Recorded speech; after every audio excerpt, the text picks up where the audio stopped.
Salve, salve, meus amigos, minhas amigas do esporte, estamos de volta, é o nosso encontro de todos os fins de semana, é o Encontro do Esporte, 27 anos no ar.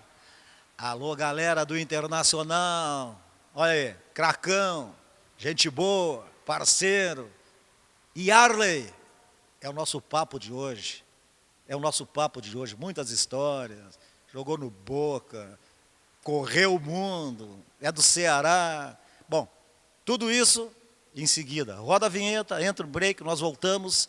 E em seguida esse papo legal com o Yarley.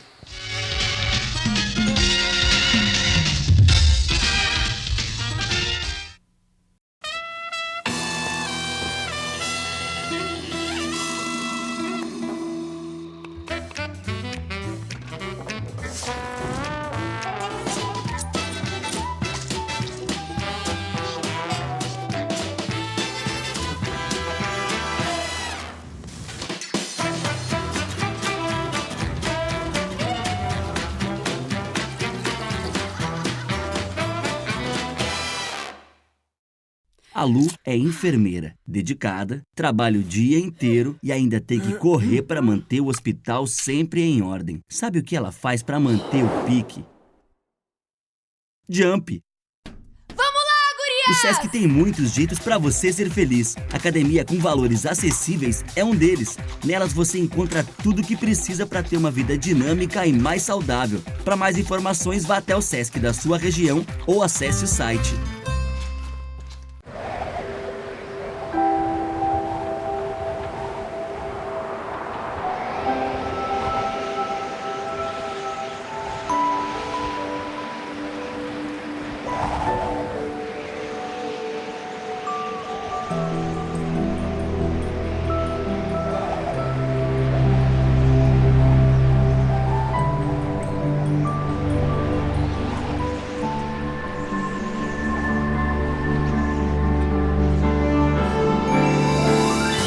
Faça a sua parte e ajude famílias em situação de risco a terem mais força para enfrentar o inverno. Campanha do Agasalho 2017. Quem doa dá força. Governo do Estado. Todos pelo Rio Grande.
Vamos embora então, direto da Ciclo 21, do professor Brandão, mais uma vez nos recebendo aqui.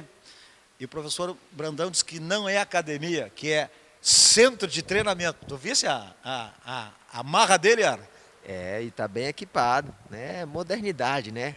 Os funcionários que hoje, né, tem, na minha época tinha que puxar muito ferro, né? Tinha que correr bastante.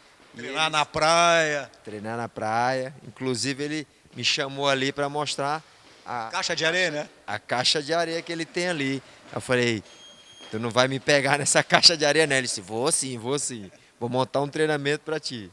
Bom, quero agradecer muito, né, essa possibilidade de um papo fora do futebol, dentro do campo, né? Vamos viajar um pouco. Essa tua história, tu é do Ceará e iniciasse lá no futebol.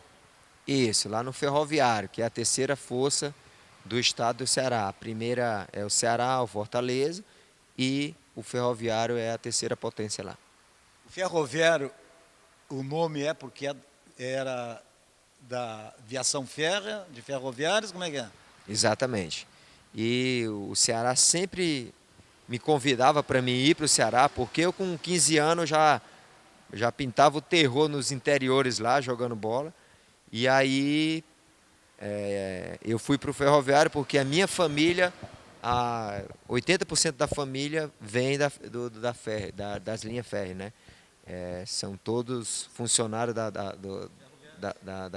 da CBTU, que é a antiga Refesa de lá, né? E meus tios, e eles me convenceram para mim ir jogar no Ferroviário.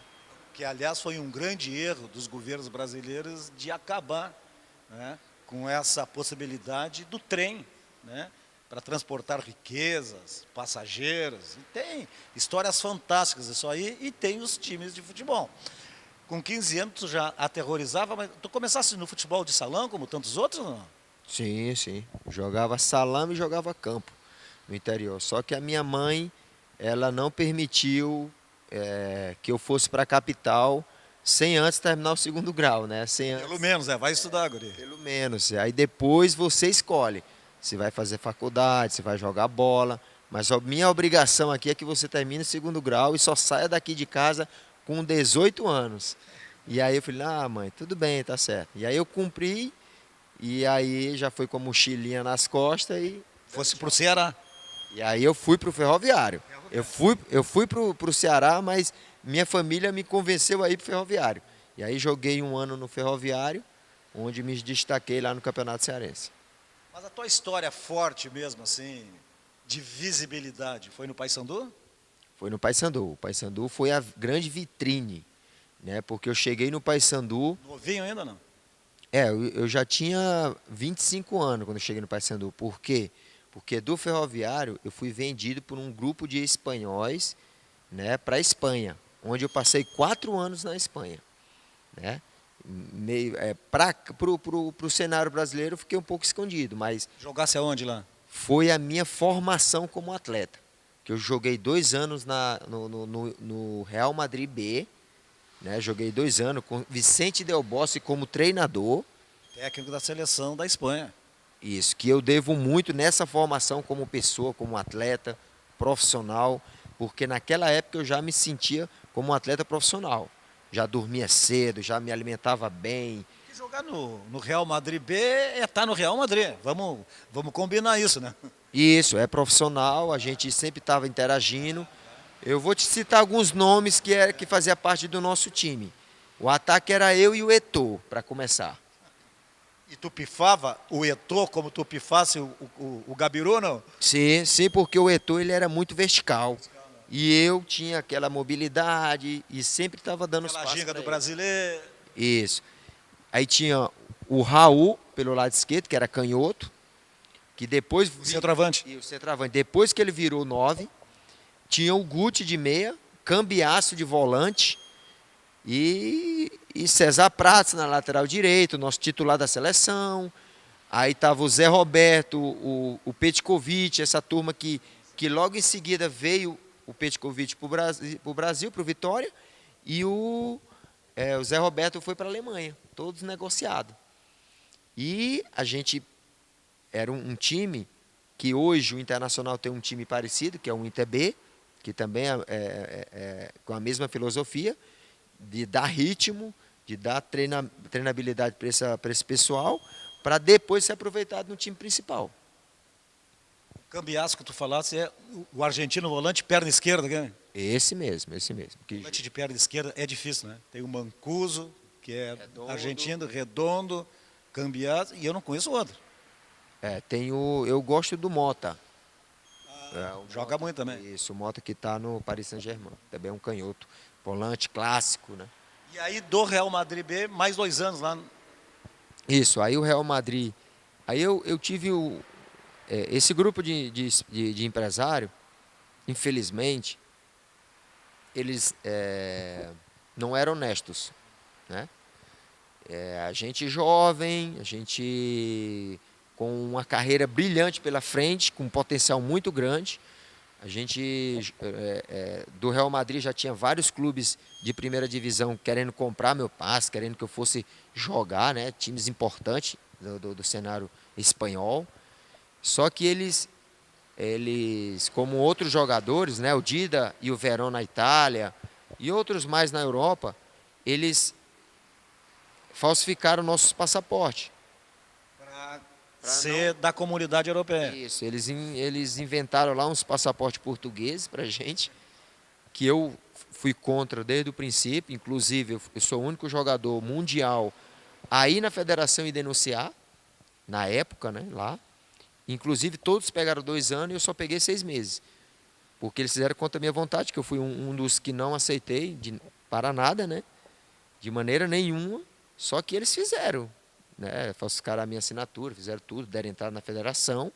Só para explicar, com o passaporte europeu, ele passa a ser europeu e abre vaga para poder contratar outros que sejam estrangeiros. Exatamente, porque só podia 3 estrangeiros em cada clube. E o Real Madrid sempre tinha essa cota já cumprida. Como eu era do time B, ele não interessava o Real Madrid ter eu como estrangeiro e não poder contratar um top mundial, né? Então, eles faziam sempre isso. Só que... Nesses 6 meses assim, de punição, tu fizesse o quê? Não, aí, quando chegou a punição, o Dida, o Verón caiu lá, o Dida veio para o Corinthians, porque a punição só servia para a Europa. E eu voltei para o Ceará. Eu voltei para o Ceará. E aí é que se cumpre os 6 meses. O meu passou rápido, né? E, inclusive, eu tive proposta de clubes espanhóis, de nome,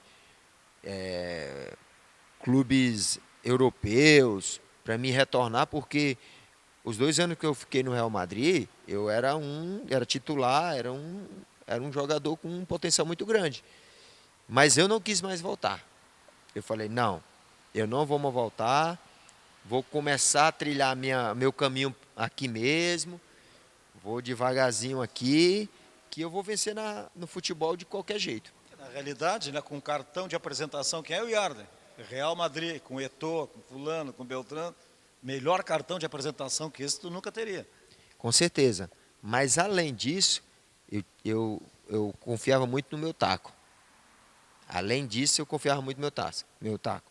E tinha uma autoestima que podia colocar que eu jogava em qualquer lugar. E aí fosse para o Paysandu. E aí eu joguei no Ceará, que era um sonho de criança, vestir a camisa do Ceará. Joguei no Ceará contra o Paysandu, um campeonato Série B. E aí o Paysandu me viu. E aí no ano seguinte, que foi 2003, ele me contratou para jogar. O Jorge Veras, ponta esquerda, que jogou no Grêmio, estreou num Grenal, fez 2 gols no Tafarel. Ele jogou no Fortaleza ou jogou no Ceará? Jogou no Fortaleza. Jorge Vera tem uma carreira, uma história lá no Fortaleza. Ele tem nome lá, reconhecido? Nome. Jorge é um dos top nossos lá. É o ídolo da minha geração lá. Na época, ele, o Mirandinha, uma turma lá. Vê, né? As pessoas vão relembrando, vão se encontrando. Quantos nomes, né? O futebol cearense já apresentou né, para o futebol brasileiro e para o mundo. E aí a tua história de quantos anos lá no Paysandu? E aí eu joguei só um ano. O Paysandu estava na primeira divisão, né? E estava também na Libertadores. Para o time do Pará, isso já era um feito muito grande, porque o Paysandu ele venceu uma Copa dos Campeões que houve, tipo uma Copa do Brasil na época, em 2002, e foi campeão ganhando do Cruzeiro lá em Fortaleza e deu vaga para a Libertadores, né? E aí o Paysandu me contratou, foi se reforçando para a Libertadores, onde na nossa fase de grupos Foi longe, né? o Paysandu foi o melhor time, invicto, disparado, com 16 pontos, foi ganhando de Sport Cristal, de Cerro Porteño, times Aliança Lima, times tradicionalíssimos da Libertadores. E quem mais jogava contigo nesse time lá? Fera. Jogava eu, um conhecido aqui da galera, Sandro Goiano. Volante, muito clássico, tranquilo, mas chegava. Chegava. Era uma mãe, cara, ele não batia muito. O Rob Gol. Jogou no Inter também, que fez história no Náutico, né? No Náutico, no Santos.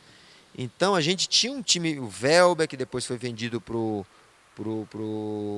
São Paulo, né? O irmão do Jorge Baiano, tinha o Jorginho, que já tinha sido seleção, outro gaúcho, o Luiz Fernando, aqui do interior.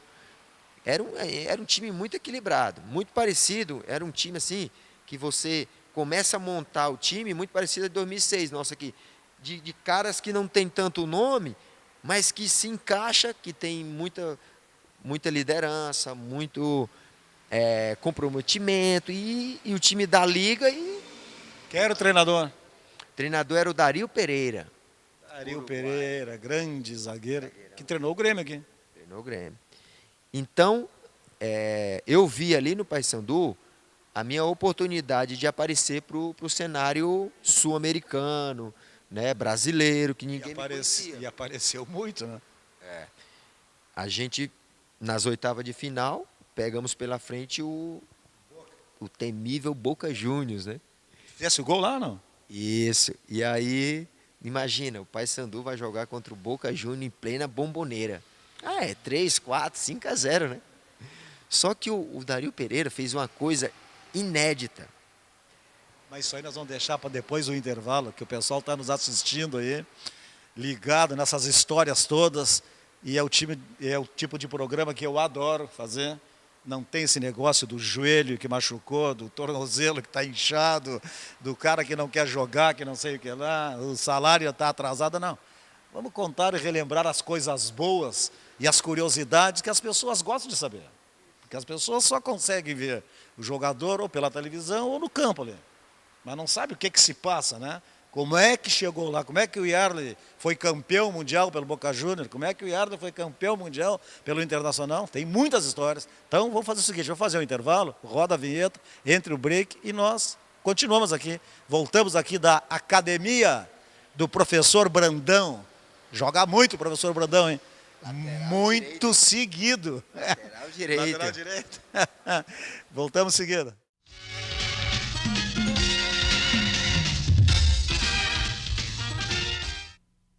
A Lu é enfermeira, dedicada, trabalha o dia inteiro e ainda tem que correr para manter o hospital sempre em ordem. Sabe o que ela faz para manter o pique?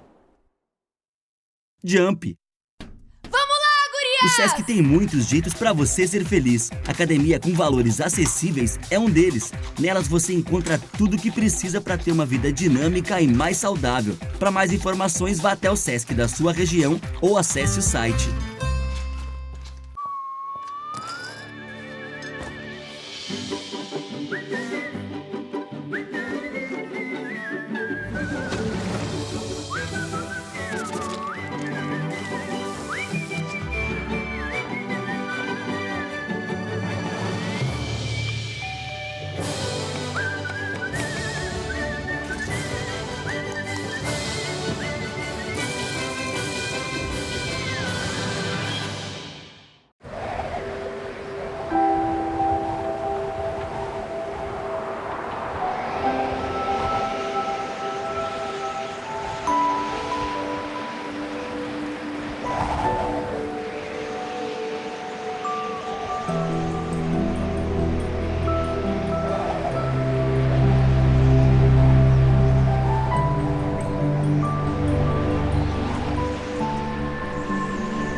Faça a sua parte e ajude famílias em situação de risco a terem mais força para enfrentar o inverno. Campanha do Agasalho 2017. Quem doa dá força. Governo do Estado. Todos pelo Rio Grande.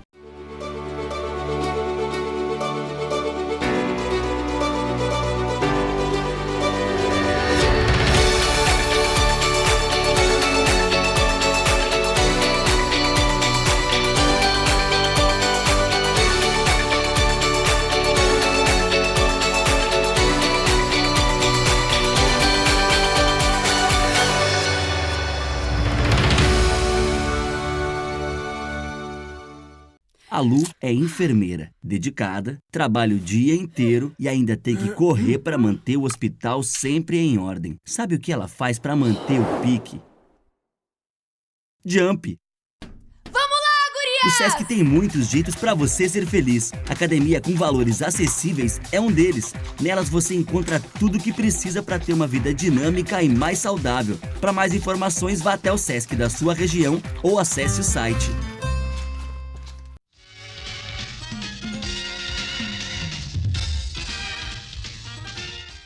Voltamos então, porque as curiosidades, as histórias são muitas, rapaz. Aí o Paysandu foi para a Bomboneira enfrentar o Boca Juniors, Libertadores, foi o que o Yarley disse antes, só estou recuperando.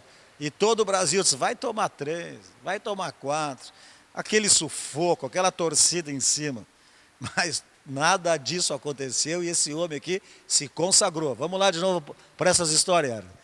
Isso. E aí o Dario Pereira fez uma coisa inédita, né, que eu nunca vi nenhum treinador, nenhum time fazer. O Dario Pereira pegou a gente um dia antes, nós chegamos lá 2 dias antes para o jogo, né, porque é uma viagem internacional, o Paysandu estava longe, e aí tinha que descansar bem. E aí, um dia antes do jogo, ele pegou a gente no hotel e levou no Museu do Boca. Porque no Museu do Boca tem um cinema dentro que ele repercute o que você vai ouvir dentro do campo, dentro da Bomboneira. Tem o mesmo som. Oh, dale, Boca. E aquilo no teu ouvido. E aí ele pegou, colocou a gente, todo mundo dentro desse cinema. E falou, ó, é isso que vocês vão escutar amanhã. Já preparando a gente para o cenário, né? Muito de chegar no estádio cedo e dizer, ó, vamos lá, ouvir as vaias antes, como os treinadores fazem, né? E ele fez melhor ainda.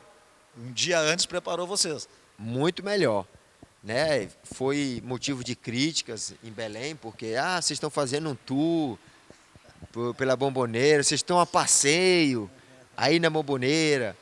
E, em realidade, a gente estava. Ele queria que a gente descontraísse. Vamos combinar aqui, eu e tu? A imprensa é igual em todos os lugares, né? Em todos os lugares. Como Entendeu? dizia o tio Hélio, roupeiro do Grêmio, que se aposentou. Ruim com ela, pior sem ela. Exatamente. E aí, feito isso, a gente tirou tipo assim um peso das nossas costas, né? Por quê? Porque a gente conheceu, a gente já deu uma olhada no estádio, a gente já escutou mais ou menos o que a gente ia encontrar no outro dia, né? A gente se preparou, né? Estudou o adversário, nós estudamos o ambiente, né? Como grandes gestores fazem. E eu tenho que tirar o chapéu, fui muito inteligente nesse aspecto. Bom, aí vocês chegaram no jogo, lotadíssimo. Obviamente que o Boca talvez meio que levando de barbada e tu destruísse.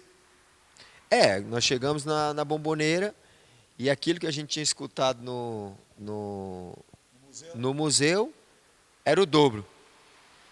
Era impressionante. Se tu olhasse para o Rob Golds, que olha aí, ó, o homem tem razão, hein? O homem tem razão, o barulho, só que eles têm que aumentar o volume lá, viu? Que aqui o bicho pega muito mais. Mas era um time experiente, nosso time era um time experiente. E no Boca, quem é que tinha? No Boca tinha o Tevez, o Esqueloto, o Delgado, a Icânia, Batalha, Pato Abandonzieri, Schiavi, que jogou aqui, os dois não. Pato também jogou. E aí começou o jogo, né? E o primeiro chute a gol foi o meu, um chute no canto direito do Pato. O Pato fez uma ponte muito bonita, né? E o Paysandu em cima. A gente não só ficou se defendendo. Jogo lá, jogo cá. E foi expulso o Robigol com o Clemente Rodrigues, que jogou no São Paulo. Os dois foram expulsos, ficou mais espaço. E aí eu aproveitei muito mais esse espaço, né? E tive a felicidade de fazer o gol. E aí depois, aquela velha característica de segurar a bola, né? Também fiz, né, no Paysandu. Pra cá, faz 2-1 ali, 1-2 ali. E aí a imprensa já tinha esquecido o museu. A gente já estava completamente adaptado, a gente estava completamente dentro do jogo, jogando de igual para igual com o Boca Juniors, né? E eu prendendo a bola lá na frente, deixando o tempo passar. Quando eles acordaram, o juiz já estava apitando o segundo tempo.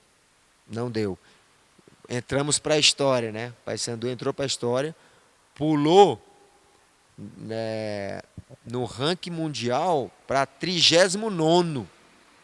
Porque a gente vinha numa sequência de vitória na fase de grupos, né, no Campeonato Paraense, desde 2002, os caras vencendo. E quando você ganha de um ranqueado top, como era o Boca Juniors, que vinha ganhando todas as Libertadores, você dá um salto. E isso foi um feito inédito. Desse um salto maior ainda, porque aí o Boca Juniors te contratou.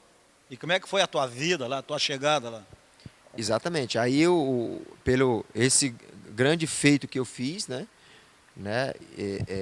E o Boca Juniors depois venceu o nosso jogo de volta, desclassificou o Paysandu, porque era um super time. Aquilo que aconteceu na Bombonera, né, é aquilo que acontece com o futebol. São 90 minutos que tudo pode acontecer, né? E aconteceu a zebra do Paysandu. Um time super treinado, organizado, mas que não tinha um elenco tão qualificado. Nem experiência também. Isso. E no segundo jogo, né, a gente, dentro de casa, nós soubemos vencer o jogo.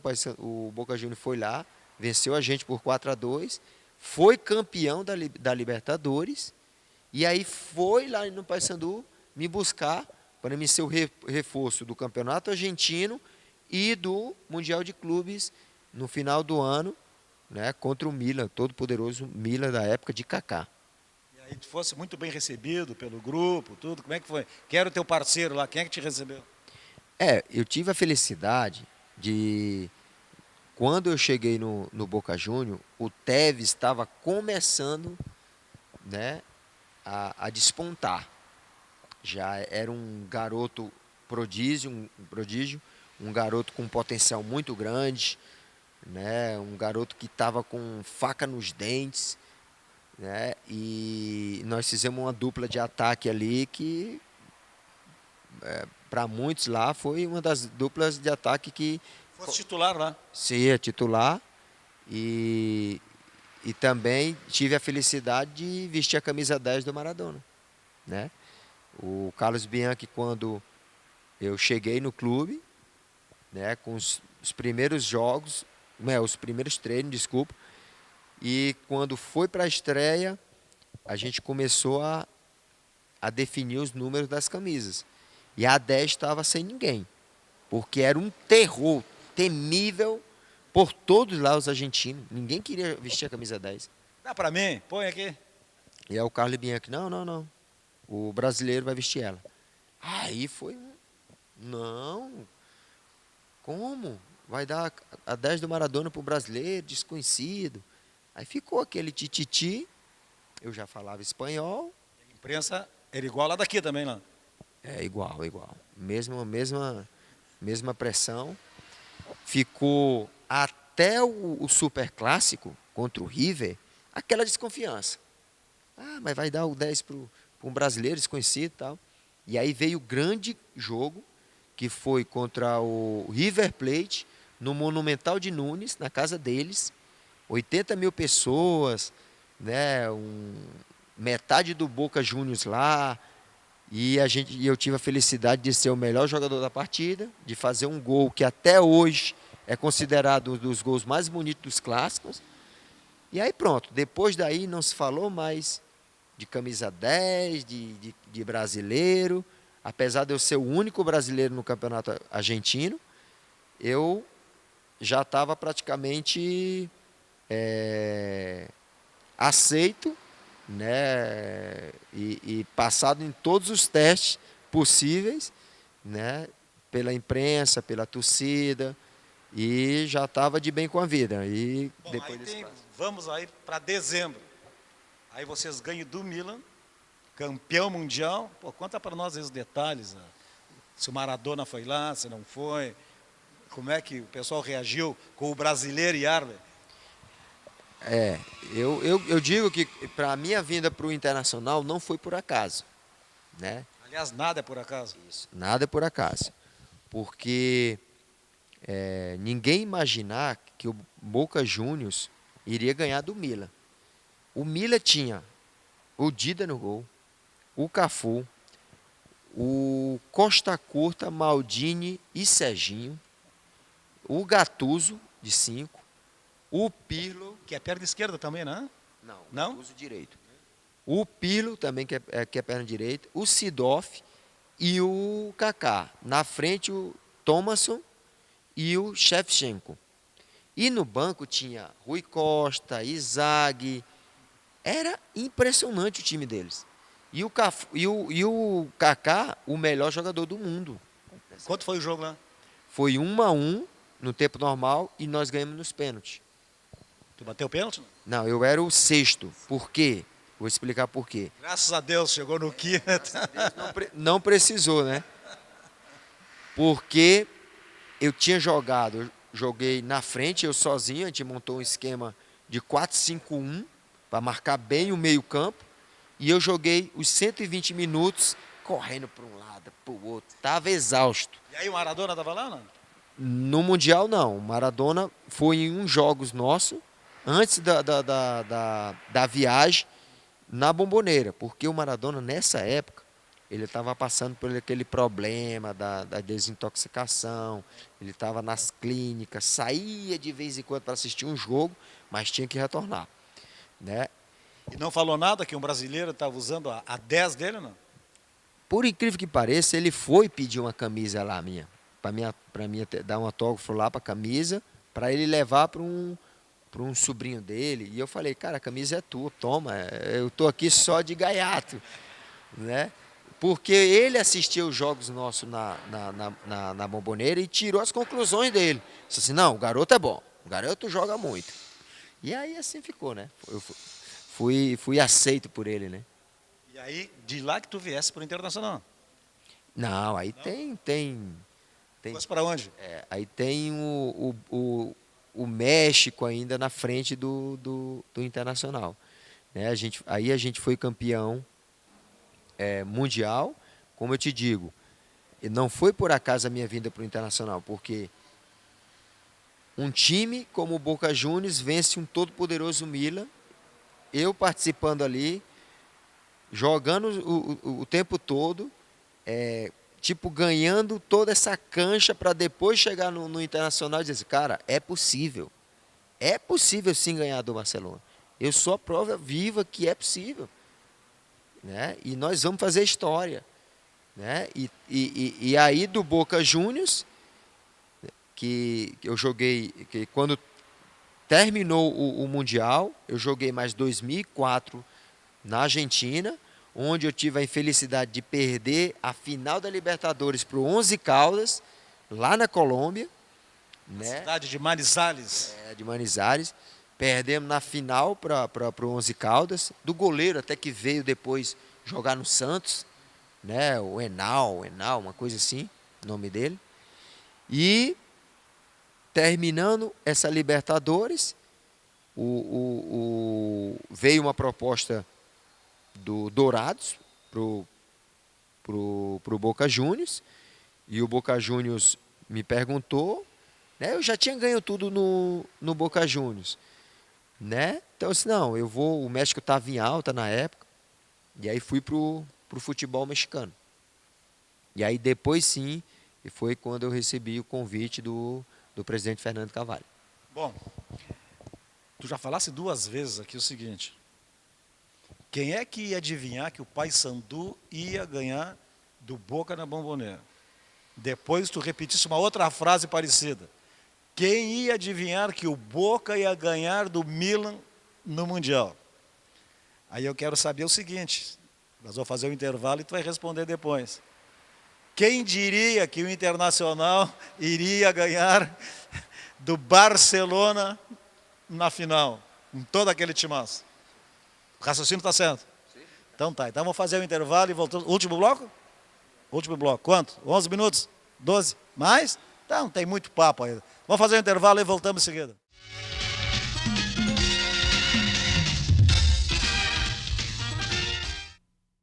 A Lu é enfermeira, dedicada, trabalha o dia inteiro e ainda tem que correr para manter o hospital sempre em ordem. Sabe o que ela faz para manter o pique? Jump! O Sesc tem muitos jeitos para você ser feliz. Academia com valores acessíveis é um deles. Nelas você encontra tudo o que precisa para ter uma vida dinâmica e mais saudável. Para mais informações, vá até o Sesc da sua região ou acesse o site.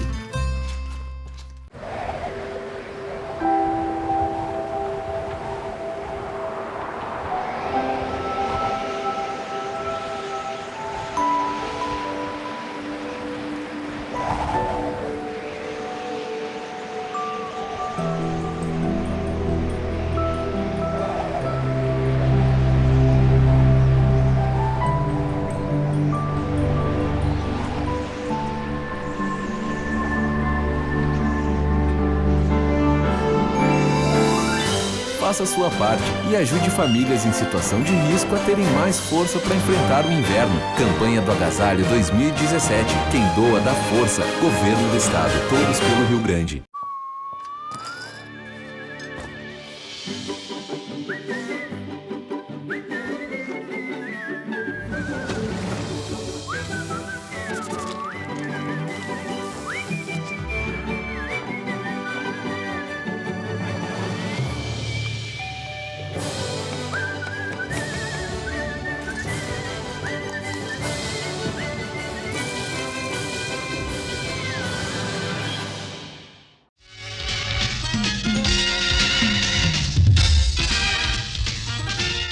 Alô, torcida do Inter, estamos aqui no encontro de todos os sábados, é o Encontro do Esporte, 27 anos no ar, fazendo o melhor pelo esporte amador, dando força para o futebol profissional. Olha ali, estamos aqui na Ciclo 21, não é academia, hein?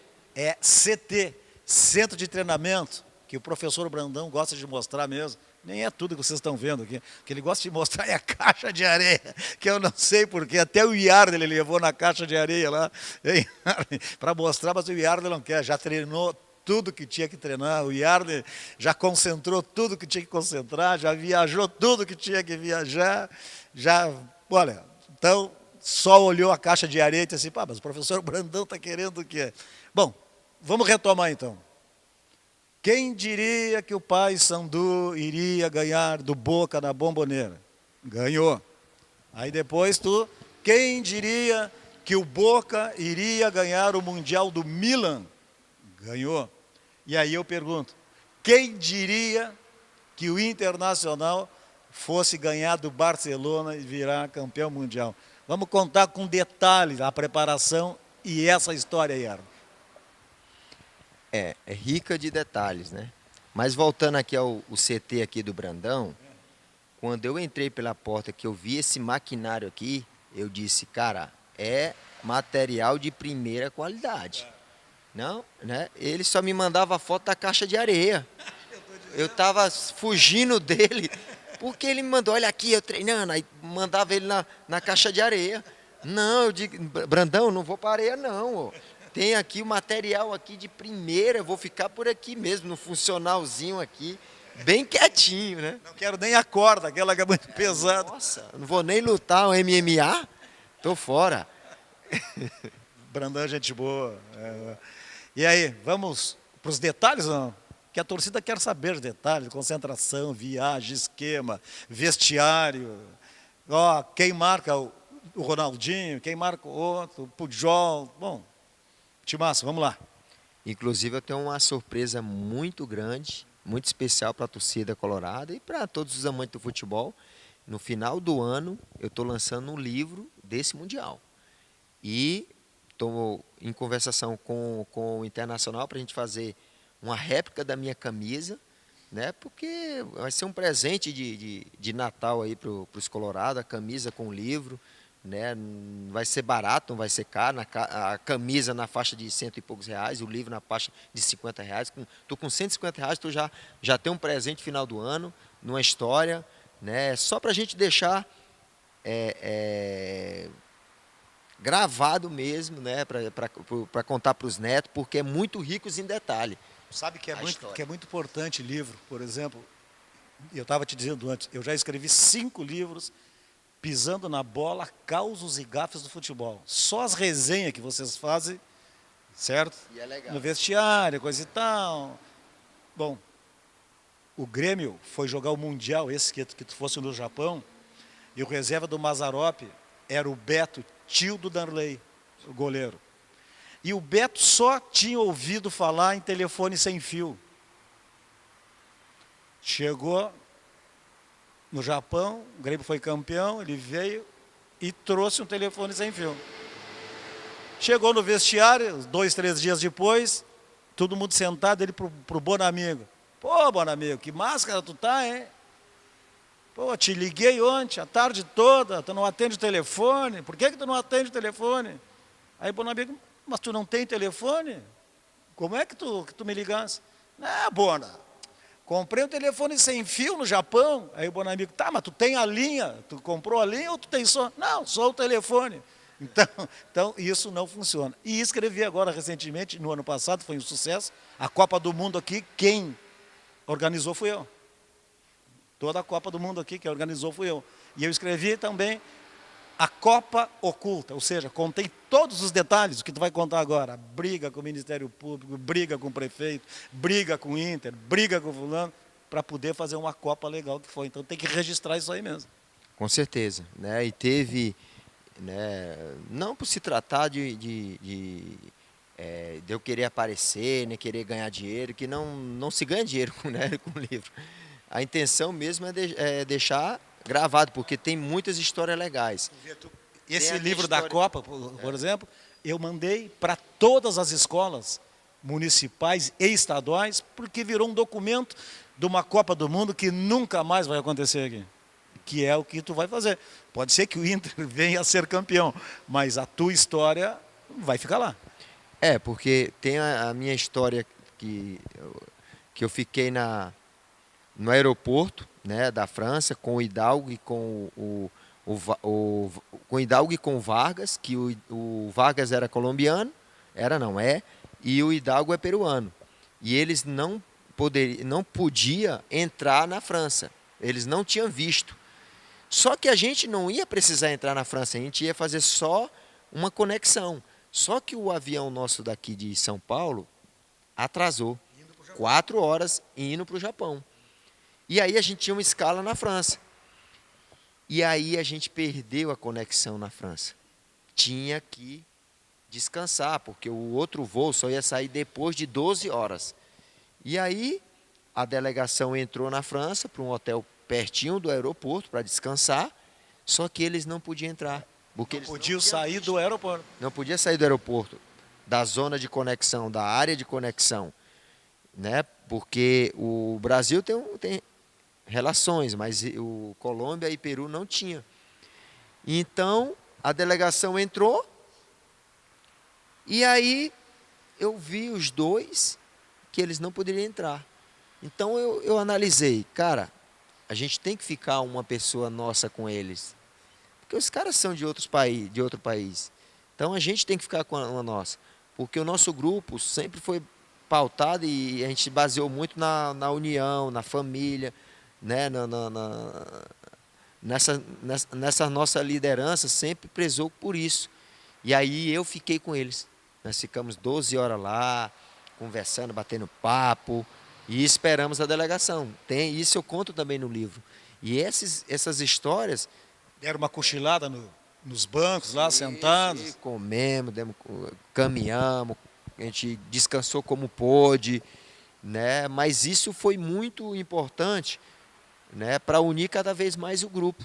Para a tua liderança também, porque o pessoal que foi para o hotel disse, pô, o cara joga tudo isso aí, já é campeão mundial, que nós não somos, e o cara se propõe a isso. Exatamente. Então, eu sempre liderei pelo exemplo, né? Esse era meu tipo de liderança. Sempre chegava 40, 30 minutos antes para os treinos, eu sempre já estava lá, saía 30, 40 minutos depois, né? E eu sempre, nunca faltei um treino, até com febre eu ia. Então, eu sempre liderei, né, pelo exemplo, e eu não podia deixar 2 companheiros meus para trás ali, naquele momento. Bom, e aí, detalhes de vestiário, E aí, do Abelão, quem marca quem? isso. E aí, eu falei que o Paysandu, quem ia imaginar que o Paysandu ia ganhar do Boca? Quem ia imaginar que o Boca ia ganhar do Mila? Quem ia imaginar que o Real ia ganhar do Barcelona? Nós. Nosso time tinha a convicção que a gente ia ganhar. E o Barcelona era um timaço, vamos lá. Tanto que quando fez o gol, a imagem até hoje, nem o Ronaldinho Gaúcho acreditou. Botou as mãos na cintura, né, e fez assim. Vamos lembrar esse time que o Barcelona tinha. Cara, o Deco, o Ronaldinho, o Puyol, o Zambrota. Era um timaço na época. O Eto'o, não jogou, Eto'o? O Messi no banco. O Barcelona, o Xavi com o Iniesta. O Barcelona, na época, o Ronaldinho era o melhor também do mundo. Era um super time, né? E só que eu te digo o seguinte, cara. Aquele grupo, ele tinha a convicção que ia ser campeão. Não tem como. A gente colocou na cabeça deles que não tem como a gente perder uma oportunidade daquela. Não tem como deixar escapar, né? Pro povo gaúcho, para os colorados, para a entidade internacional, era muito importante. Para o Barcelona poderia ser um título mais, mas para a gente não. Então isso não tem como a gente deixar escapar. Como é que foi a véspera no hotel, a conversa do Abel? Foi de quarto em quarto, não foi? Alguém meio que tremeu, tivesse que encostar no cara. Olha aqui, ó, vamos lá, quem marca o Ronaldinho? Isso a gente teve muita preocupação, né? Desde o primeiro dia que a gente chegou no Japão, a gente estudava tática, a gente estudava nos treinamentos o time do Barcelona, a forma de jogar deles, a forma que a gente ia marcar eles, né? O Ceará pegar um pouco mais o Ronaldinho, o Edinho no Deco, não individual, mas caiu no setor, ele individualizava, né? O Fernandão, que se sacrificou muito na partida, marcou, esse sim, marcou individual, o Mota, e eu e o Pato, a gente fechou o zagueiro e deixou ele jogar com os laterais. Isso a gente estudou durante a semana, que estava lá nos treinamentos, preparamos tudo muito bem, isso aí, né, para jogar contra o Barcelona. Só que o Barcelona, nós ganhamos do Al-Ahly e o Barcelona ganhou do América do México, de 4-0. E deu um show, um espetáculo. E no jantar, logo depois, a gente conversando entre nós, eu falei, cara, nós vamos ser campeão. Não tem como não ser campeão. Porque o Barcelona, tu viu o que ele fez com o América, só que o América não marcava. O América queria marcação à distância. Meia pressão, não dava uma chegadinha nos caras. E aí, o Barcelona vai achar que a gente vai ser tão fraco, frouxo como o América. E aí tá a grande sacada nossa. Se a gente conseguir impor a nossa marcação que a gente tem, a gente pode surpreender ele. E aí ninguém aceitava mais o Gabiru. que no Atlético do Paraná tinha sido um grande jogador, que aí não conseguiu jogar aqui, não conseguiu jogar ali, não conseguiu jogar nem no meu time, o Guarani de Bagé, né, que ele jogou depois. Mas aí a confiança do grupo era tanto que o Abel, não, sai o Fernandão e entra o Gabiru. Como é que foi isso? Exatamente. Né, para falar um pouquinho mais do Gabiru, o que é que acontece? O Gabiru, existem jogadores no grupo que a gente identifica logo a personalidade. E o Gabiru era um cara que, se você durante o jogo gritasse com ele, desse uma dura nele, ele não conseguia mais jogar. Então existe jogador que você tem que ter, e toda hora, muito bem, vamos, na próxima tu acerta e tal. E existe outro, que era o caso do Perdigão, o caso de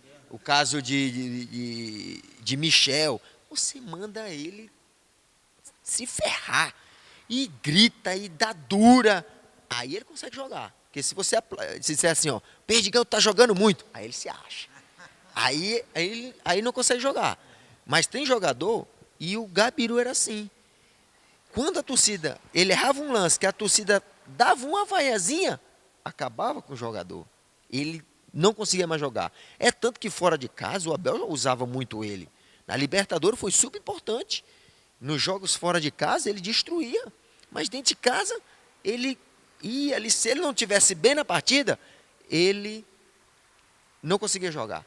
E a torcida rotulou um pouco o Gabiru. Só que pra gente, o Gabiru era muito importante taticamente, porque ele se movimentava muito bem, ele ia para um lado, para o outro, jogava sem bola, dava possibilidade da gente filtrar. Era um cara muito, muito bom para a gente jogar. E era o substituto direto do Fernandão. Quando o Fernandão disse que não tinha mais condições, né, todo o grupo sabia que o Gabiru é que ia entrar. Tinha certeza. Menos a torcida do Inter, que não acreditava que ia ganhar, e quando ele foi para a beira do campo, disse, pelo amor de Deus, como é que vai ganhar do Barcelona? Não, e os relatos são muito engraçados, né, dos torcedores do Inter. Tem um que disse assim, Yarley, quando eu vi a plaquinha que o Fernandão ia sair e que o Gabiru ia entrar, eu larguei. Saí da sala, saí andando na rua, não assisti mais o jogo. Aí tem outros que dizem assim, só falta agora o Gabiru fazer um gol. Aí os outros xingavam e outro, não, perdemos, agora já era, sem Pato, sem Gabiru, não dá mais tal. Larguei, agora nós perdemos. Aí no teu pé a bola. Aí cai no meu pé e a pergunta que todo colorado quer saber, por que eu não passei para o Luiz Adriano, né? E é engraçado porque, para mim, que a gente que está ali, né, o Luiz Adriano é um passe normal, simples. Né? O time do Barcelona todo está esperando que eu desse ali para o Luiz Adriano. O Puyol já estava meio que assim, mas ele louco que eu jogasse para lá para ele ir. O Belete já estava indo para lá para fechar. E o Gabiru me passa inteligentemente, como eu falei, e infiltra me dando meio metro de passe. E aí quando eu olho que eu vejo o branquinho ali, eu achei o passe. Tudo perfeito. E aí ele já estava mais central do que o Luiz Adriano, já estava mais na cara do gol. Se passa, é gol. E é uma oportunidade que você não pode escapar. E assim a gente foi feliz. Vestiário depois, champanhe, cerveja, choro, abraço, telefonema para a mulher, para o filho. Tudo que a gente tem direito. Aconteceu tudo que a gente tem direito, né? Depois a gente foi para um restaurante lá, brasileiro, numa churrascaria, e foi uma festa muito grande, né? E sem falar da nossa chegada aqui, que foi algo impressionante. As ruas todas tomadas de vermelho, o rasante que o avião deu em cima do Beira-Rio, aquele mar vermelho no estádio. Isso tudo eu conto no livro. Muito legal, com muitos detalhes. Bom, pessoal, 1 hora de programa, nós ficaríamos aqui a tarde toda, lembrando muitas coisas. Mas aí não vamos contar tudo, porque aí tu vai ter que comprar o livro do Yarley para saber todos esses detalhes e muito mais que ele vai contar. A conversa, por exemplo, com o Gentil, o roupeiro, a chuteira que ele usou. Só para te dizer, o Fernandão usou 2 pares de chuteira lá. Uma no primeiro tempo, aquela vermelha dele, e outra no segundo. Um par dele está comigo, e o outro com a família dele. Que show. E a chuteira do Tinga, campeão da Libertadores, estão comigo também. São muitas histórias, né? Tem o Índio quando se machucou, que saiu ensanguentado ali, que sujou a camisa, e o árbitro disse assim, não, tem que trocar a camisa. O Gentil correu lá, meteu a mão dentro do baú, puxou, era do Índio. Não perdemos nem tempo muito. Foi a primeira que ele pegou, a 3. Aí saiu correndo, entregou. Nada é por acaso. Pois é. Cara, um prazeraço falar contigo, um programaço. Espero que vocês tenham gostado. É um gentleman, é um ídolo, é um líder, por isso que voltou para o Inter para trabalhar aí nas categorias de base. Parabéns. Não vai na caixa de areia do professor Brandão, fica fora, tá bom?